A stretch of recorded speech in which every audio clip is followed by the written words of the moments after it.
परमेश्वर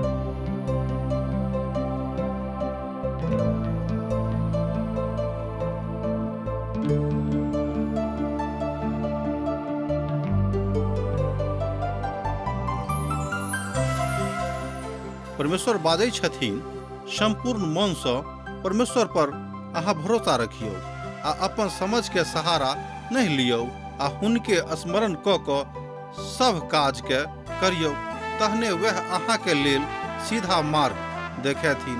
आशाक इजोत कार्यक्रम के यह लक्ष्य आ उद्देश्य अछि कि अहाँ के परमेश्वर के राह में मजबूत करबा के अपन जीवनों में मार्गदर्शन भेनाई।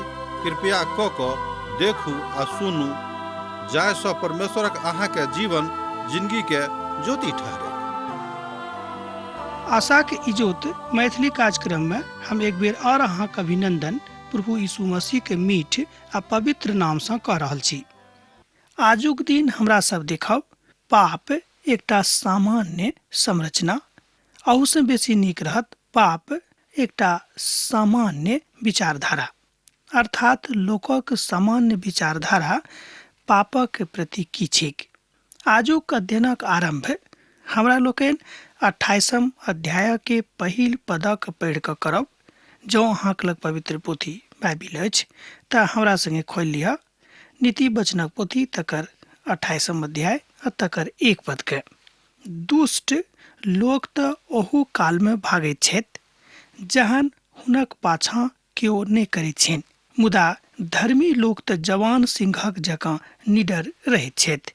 एहिठाम हमरा लोकनि देखैत छी कि पापी लोकक मनोदशा आ धर्मी लोकक मनोदशा, जे केओ धर्मी छथि हुनक मनोदशा कतेक नीक छनि। ओ जवान सिंहक जकाँ निडर रहैत छथि, किएक तऽ हुनका हृदय में ई विश्वास रहैत छनि कि सर्वकालिक परमेश्वर, सर्वशक्तिमान परमेश्वर, सब किछ वस्तु के बनौनिहार परमेश्वर हमरा संगे छथि।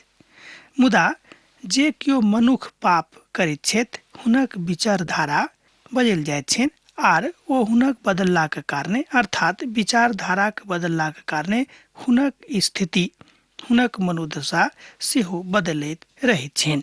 पाप की थिक, एहि विषय पर हमर आक्षेप कोनो खास युवाप नहि छल, किएक तऽ बहुत बेर लोक सोचैत छथिन कि जहन केओ पापक विषय में गप कऽ रहल छथि तऽ खाली युवा पीढ़ी के दिस इशारा अछि। से गप ने, पाप कोनो अवस्था में कयल जा सकैत छै। वृद्ध मनुख सेहो पाप कऽ सकैत छथि, जवान सेहो पाप कऽ सकैत छथि, अर्थात जे केओ परमेश्वर के माने वाला लोग छथि हुनको सँ पाप भऽ सकैत छनि जँ ओ सावधान नहि रहैत छथि। किछु लोग ई बुझैत छथि कि अब हुनका ओते पाप नहि हेतनि, किएक तऽ ओ परमेश्वरक माने वाला भऽ गेलाह। बड्ड उचित गप अछि, मुदा हुनको सँ पाप भऽ सकैत छैक जँ ओ मनुख स्वयं के ऊपर परमेश्वरक वचनक अनुसार नियंत्रण नहीं राखैत छथि। हमरा लोकनि जानैत छी कि युवा युवती जे छथि हुनका मन में तरह तरह के विहंगम बात रहैत छनि, उचित गप अछि, मुदा अकारणे कहियो कहियो हुनका सँ पाप भऽ जाइत छनि और वह कहियो कहियो हुआ वाला पाप कालांतर में रोज हुआ वाला पाप में परिवर्तित हो जाते अछि। आ यह पाप ओहि युवा के, ओहि युवती के परमेश्वर से फर्क कऽ देते अछि और वो प्रभु से, परमेश्वर से, उद्धारकर्ता से अलग भऽ जाइत छथि। एहि बातक लेल हम सावधान कऽ रहल छी कि पाप एकटा एहन कोनो मनोवैज्ञानिक तथ्य नहि थिक जकरा ऊपर हाँ मनोवैज्ञानिकक लग जाकर समाधान खोज सकलहुँ हैं, मुदा पाप एकटा एहन तथ्य थिक, एहन वस्तु थिक जाय बातक परित्याग अहाँ परमेश्वर के आज्ञा के अनुसार कऽ सकैत छी आ स्वयं के प्रभु यीशु मसीह के सोनित सँ धोइ कऽ पवित्र कऽ सकैत छी। बाजल जा सकैत छै कि आब ओ अपराधी नहि छथि जे केओ प्रभु यीशु मसीह के सोनित सँ स्वयं के धोइ कऽ साफ कऽ देने छथि। ई एकटा मनोवैज्ञानिक तथ्य नहि छल, ई एकटा सत्य बात अछि, ई एकटा सत्यक ऊपर आधारित तथ्य अछि। मुदा विश्वास जरूर रहबाक चाही। जँ अहाँके विश्वास नहि अछि तहन अहाँ ई काज नहि कऽ सकलहुँ हैं। हमरा सभक मन में सद घड़ी रहैत अछि दोषारोपण करनाइ, एक दोसर गोटे के भावना के छोट पहुँचनाइ, एक दोसर गोटे के भावना के खेदित करनाइ, एक दोसर गोटे के भावना के छोट कऽ देनाइ। एहिठाम अहाँ मनोवैज्ञानिक तथ्य मानि सकैत छी, मुदा हम कहब कि वैज्ञानिक तथ्य नहि थिक आ नहि कोनो मनोवैज्ञानिक तथ्य थिक। मुदा धर्मी जन कहियो एहन काज नहि कऽ सकैत छथि कि ओ दूसरा के चोट पहुँचौताह, दूसरा के घात करतथि। मुदा धर्मी लोग तऽ सिंहक समान निडर रहैत छथि, हुनका मन में प्रभु निवास करैत छनि, तहन ओ कहियो एहि तरहक घृणित काज नहि कऽ सकैत छथि। हाँ, जहने ओ परमेश्वरक नजरिसँ खसैत छथि, जहने ओ परमेश्वरक नजरिसँ दूर जाइत छथि, तहन हुनका बुते काज भऽ सकैत छनि। ओ अपन कानक व्यवस्थाके सुनलासँ फेर लैत छथि, हुनक प्रार्थना घृणित ठहरैत छनि। एहि बातक अहाँ देख सकैत छी पद 9 में। जँ अहाँक लग पवित्र पोथी बाइबिल अछि तऽ हमरा संगे एक बेर देखियौ। जे अपन कानक व्यवस्थाके सुनलासँ फेर लैत छथि, हुनक प्रार्थना घृणित ठहरैत छनि। मान लियौ कि जहन अहाँ व्यवस्थाके माननाइए बिसरा देलहुँ हैं, एहिठाम व्यवस्थासँ अर्थ अछि परमेश्वरक पवित्र वचन। जँ अहाँ वचनक अनुसार अपन जिंदगीके चलनाइए बिसरा देलहुँ हैं, तहन अहाँ जँ प्रार्थनो कऽ रहल छी तऽ हम कहब घृणिते ठहरत, किएक तऽ एहन प्रार्थना करलासँ अहाँके कोनो लाभ नहि भेटत। किएक तऽ हमरा लोकनि जानैत छी कि सुलेमानक काल धरि एहि तरहक तथ्य होइत छल कि बहुत केओ ओहू कालमे दिखावाक लेल प्रार्थना करनाइ आरम्भ कऽ देने रहथि। मुदा कालांतरमे जहन ई बात तथ्य विहीन भऽ गेलै, तहन लोग बुझि गेलाह कि एहन लोकक प्रार्थनासँ कोनो फायदा नहि छै। कि हमरा लोकनि जानैत छी पंचग्रंथक विषयमे जाय बातक पेंटाटुकक रूपमे हमरा लोकनि सेहो बखान करैत छी। एहि कथा पर तथ्य देवल गेल अछि कि हमरा सबके व्यवस्थाके अधीनमे रहबाक अछि। किन्हक व्यवस्था तऽ परमेश्वरक बनावल व्यवस्थाके अधीनमे रहबाक अछि। अर्थात तहने अहाँके प्रार्थना, तहने अहाँके गिड़गिड़ाहट, तहने अहाँके विनती प्रभुके स्वीकार भऽ सकैत छनि। अन्यथा निरापद भऽ जायत आर एहिसँ अहाँके कोनो लाभ नहि भेटत।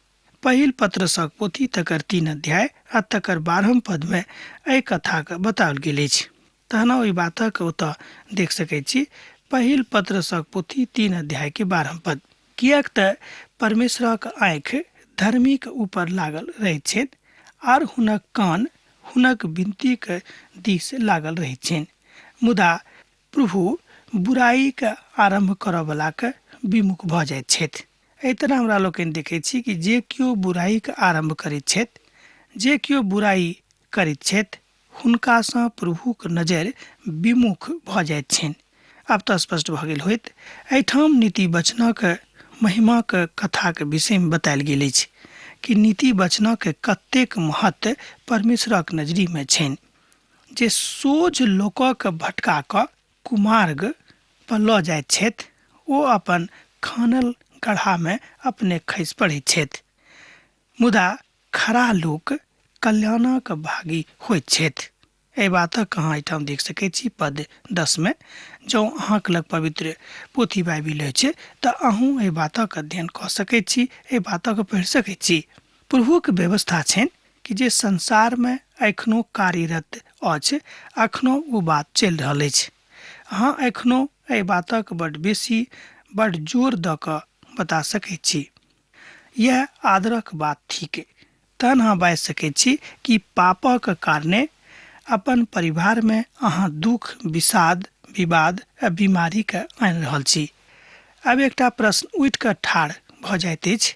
एक गोटे कहलनि कि हम एकटा धर्मी मनुष्यके जानैत छी जे कहियो कोनो तरहक पाप नहि करैत छथि, बड्ड सावधान रहैत छथि नित्य दिन, मुदा हुनको बाड़ीमे हम देखैत छियनि कि बहुत लोक बीमार छथि, हुनक परिवारक बहुत लोक बीमार छथि।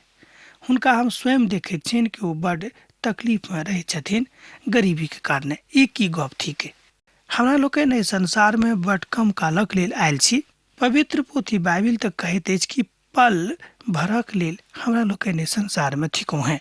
एहि संसारक तकलीफ आर ओहि दुनियाके सुख, जँ अहाँ एहि दुनू बातक विश्लेषण कऽ के देखबै तऽ एहिठामक तकलीफ बड्ड छोट भऽ जाइत अछि। हम ई नहि बाजि रहल छी कि प्रभु चाहैत छथि कि अहाँ तकलीफमे रहू अहाँ गरीबी में रहूं, अहाँ बेघर रहूं से प्रभु नहीं चाहैत छथि। प्रभु चाहैत छथि कि अहाँक लग सब किछु रहैक, मुदा घमंडक साथ, कुकर्मक साथ कोनो वस्तुक प्राप्तिक इच्छा नहीं राखब। निरंतर आ लगातार प्रार्थना में रहब, जाहिसँ प्रभु ई बुझि जेताह जे अहाँ हमरा संगे रहैत छी। आर कंगालपन में, गरीबी में कहियो अपन प्रभु के नहीं छोड़ब, कहियो हुनका नहीं बिसरायब। बड़ स्पष्ट भऽ जाइत अछि, ओ जानैत छथि कि ओ बीमार छथिन, ओ जानैत छथि कि ओ गरीब छथि, तहन एहि बातक लेल अहाँ हुनक निंदा नहीं करियौक, किएक तो प्रभु थिकाह आरो हुनक लोक छनि। तहन प्रभु जानैत छथि कि कोन कारणे ओ तकलीफ में पड़ल छथि। पवित्र वचन कहैत अछि, पवित्र बाइबिल कहैत अछि कि प्रभु के दिससँ देवल गेल तकलीफ के बड़ सौभाग्यक बात मानब। तहन अहाँ बड़ सौभाग्यशाली छी जँ अहाँ तकलीफ में पड़ल छी। कनि सुनि कऽ खराब लागत, मुदा ई बड़ सत गप थिक, किएक तऽ प्रभु के एकटा महान दास एहिठाम कहैत छथि कि जँ अहाँके जिंदगी में, अहाँके परिवार में, अहाँके जिंदगी में कोनो तरहक तकलीफ नहीं अछि, तेकर मतलब कतौ ने कतौ किछु ने किछु गड़बड़ी अछि कि अहाँ आजुक दिन कोनो तरहक परीक्षा में नहीं पढ़लहुँ हैं। एकर अर्थ यह भेलै कि अहाँक आत्मिक जीवन कतौ ने कतौ गड़बड़ अछि। सुनि के देखियौ कते खराब लगैत अछि, मुदा पवित्र पोथीक वचन यह थिक, परमेश्वरक वचन यह थिक कि हमरा सब तकलीफों के काल में प्रभुक संगे आनंदित रह सकैत छी। किएक तऽ हमरा लोकनि फिलिपियो के पोथी में ए बातक देखब, ओतऽ बतायल गेल अछि कि सदा काल में, हर काल में, सैद घड़ी में अहाँ आनंदित रह सकलहुँ हैं। कोना कऽ तऽ अपन प्रभुक संगे। ई बात सत्यापित अछि, एहि बातक सत्यापन कयल जा चुकल अछि। संत पौलुस एहि बातक सत्यापित कऽ चुकने छथि। आ जे अपन अपराधक लुका कऽ राखैत अछि, ध्यान दियौक, बड़ महत्वपूर्ण वचन अछि पवित्र पोथी बाइबिल के। नीति वचनक पोथी 28 अध्याय के 13 पद देखियौ हमरा संगे। आ जे अपन अपराधक लुका कऽ राखैत अछि, हुनक काज सुफल नहीं हेतैक, मुदा जे तकरा मान लैत अछि आ छोड़ि दैत अछि, हुनके ऊपर दया कयल जेतनि। एहि बातक अहाँ एहिठाम देख सकैत छी 28 अध्याय के 13 पद में। देखियौ कतेक नीक बात अछि। ई एकटा महान वचन अछि, महान नीति वचन अछि, अहाँके आर हमर जिंदगी में महान रूपसँ काज करयवला वचन अछि। अपराधक मनसा अर्थात अपराधिक मनसा, अपराध करबाक एकटा बोध जँ अहाँक जिंदगी में अछि, तहन अहाँ कहियो अपन पिता परमेश्वरक शरण में आबे में सफल नहीं होइब। मुदा जहने अहाँ तकरा छोड़ि देबेक, जहने अहाँक मन में भावना आबि गेल कि अब हम खराब काज करनाइ छोड़ि देब, तहन प्रभुक महान प्यार, महान अनुग्रह अहाँके जिंदगी में आबि जायत, वही घड़ी में आबि जायत। पहिल यूहन्ना पोथी तकर 1 अध्याय आ 9 पद एहि बातक ऊपर बेसी इजोत राखैत अछि। जँ अहाँक लग पवित्र पोथी अछि तऽ अहाँ देख सकैत छी। जँ हम अपन पापक मान ली, एक बेर ध्यान दियौ, पहिल यूहन्ना पोथी 1 अध्याय के 9 पद, जँ हम अपन पापक मान ली तऽ ओ हमर पापक क्षमा करबाक और हमर सबटा अधर्मसँ शुद्ध करबा में विश्वास योग अधर्मी छथि। पहिल यूहन्ना पोथी 1 अध्याय के 9 पद। सोझ गप में यीशुक लग आ हुनक लोहू में ततेक सामर्थ्य छनि कि ओ अहाँके अपराधक माफ कऽ सकैत छथि आर ओ अहाँके अपन धिया पुता बना सकैत छथि। लेकिन शर्त देवल गेल अछि कि जँ ओ अपन पापक मान लेक आ तकरा छोड़ि देक। जँ एहि बातक करबाक लेल अहाँ तैयार छी, तहन अहाँ हमरा संगे बाजि सकलहुँ हैं कि हे प्रभु, हम अपन अपराधक छोड़ि रहल छी आर प्रभु हम अहाँके शरण में आबऽ चाहैत छी। जँ अहाँ हृदय से बातक बाजलियै तऽ प्रभु अहाँके माफ कऽ देलखिन। आ जे मनुखक परमेश्वरसँ निरंतर डेराइत रहैत छथि, ओ धन्य छथि। मुदा जे अपन मनक कठोर कऽ लैत छथि, ओ विपत्ति में पड़ि जाइत छथि। एहि बातक अहाँ एहिठाम देख सकलहुँ हैं 14 पद में। जँ अहाँके लग पवित्र पोथी बाइबिल अछि तऽ हमरा संगे देखियौ, नीति वचनक पोथी तकर 28 अध्याय आ तकर 14 पद। आ जे मनुख परमेश्वरसँ निरंतर डेराइत छथि, ओ धन्य छथि। मुदा जे अपन मनक कठोर कऽ लैत छथि ओ विपत्ति में पड़ैत छथि। एहिठाम एहि वचनक सोझ शोभा या अछि। सोझ अर्थ में एहि वचनक सोझ अर्थ या होइत अछि जे प्रभुक भय में बनल रहैत छथि, जिनक मोन अपन उद्धारकर्ता में बनल रहैत छनि, हुनका प्रभु यीशु मसीह माफ कऽ दैत छथिन। मुदा जे कियो एहि तरहक काज नहि कऽ रहल छथि ओ अनेरे विपत्ति में तकलीफ में पड़ि जाइत छथि आ दोष लगाबैत छथि केकरा ऊपर तऽ परमेश्वरक ऊपर कि देखियो प्रभु हमरा तऽ माफ नहि करैत छथिन। ओ अहाँके दिस ताकैत छथि, ओ अहाँके अपन कथाके अनुसार गंभीर रूपे प्रेम करैत छथि। ओ अहाँके ओतबे प्रेम करैत छथि जतेक अहाँ अपन धियापुता से प्रेम करैत छी। मुदा हम तऽ कहब कि ओ अहाँसँ ततेक प्रेम करैत छथि, ओतेक प्रेम एहि संसार में अहाँसँ केओ नहि कऽ सकैत अछि, अहाँके मायो बाबू नहि करत। एहि बातक एहिठाम बतायल गेल अछि। हम बड़ विश्वासक साथ कहैत छी, किएक तऽ परमेश्वर हमर आत्माक पिता छथि। ओ जानैत छथि कि हम हुनके थिक, मुदा हुनकासँ हमरासँ बहुत बेसी प्रेम छनि। एहि बातक अहूँ विश्वासक साथ बाजि सकैत छी। परमेश्वरक वचन कोनो एहन गप नहि थिक, एहन छोट बात नहि थिक कि ओ अनेरे बाजल गेल अछि। परमेश्वरक वचन बड्ड गंभीर अछि, बड्ड सत्य अछि, बड्ड पवित्र अछि, बड्ड महत्वपूर्ण अछि, बड्ड दीर्घकालक लेल अछि। ओ कहियो मिटयवला नहि अछि, किएक तऽ पवित्र पोथी बाइबल बताबैत अछि कि सदा कालसँ परमेश्वरक वचन छलैके आ वएह वचन एहि संसार में प्रभुके रूप में आबि कऽ देहधारी भेलैके। एहि तरह हमरा लोकनि देखैत छी कि एहि प्रसंगके प्रासंगिकता यह थिक कि हमरा सब अपन प्रभुके संगे, अपन यीशुके संगे बनल रही। जो हमरा सब अपन यीशुके संगे बनल रहब तऽ ई तथ्य आ ई विचार हमरा सबके मजबूत कऽ देत। तहन कहल जा सकै छै जे प्रभु ठाढ़ छथि आर ओ अहाँके महिमा करबाक लेल खूब इच्छा रखैत छथि। आब देखियौ, अहाँके महिमा करक लेल प्रभु ठाढ़ छथि। ई कतेक विचित्र बात सुनि कऽ लागैत अछि कि एकटा अधलाह मनुष्यके संपूर्ण संसारक मालिक, संपूर्ण संसारक सृष्टिकर्ता, अहाँके बनौनिहार ठाढ़ छथि अहाँके महिमा करबाक लेल। एकर मतलब यह भेलै कि प्रभु अहाँसँ कतेक प्रेम करैत छथि, एहि बातसँ प्रमाणित भऽ जाइ छै। हमरा लोकनि देखैत छी पति पत्नी प्रेम रहैत छनि, माय बाबू प्रेम रहैत छनि, और धियापुताके अपन माता पितासँ प्रेम रहैत छनि। मुदा ई सत गप थिक, मुदा ई बात सेहो सत थिक कि हमरा सभक एहिठामक प्रेम कोनो ने कोनो स्वार्थक ऊपर आधारित रहैत अछि। मुदा परमेश्वरक प्रेम निस्वार्थ प्रेम अछि। ध्यान देब, परमेश्वरक प्रेम निस्वार्थ प्रेम अछि। ओहिमे कतौ कोनो तरहक स्वार्थ लुकायल नहि अछि। अर्थात ओ मिथ्या गप करयवला प्रभु नहि छथि।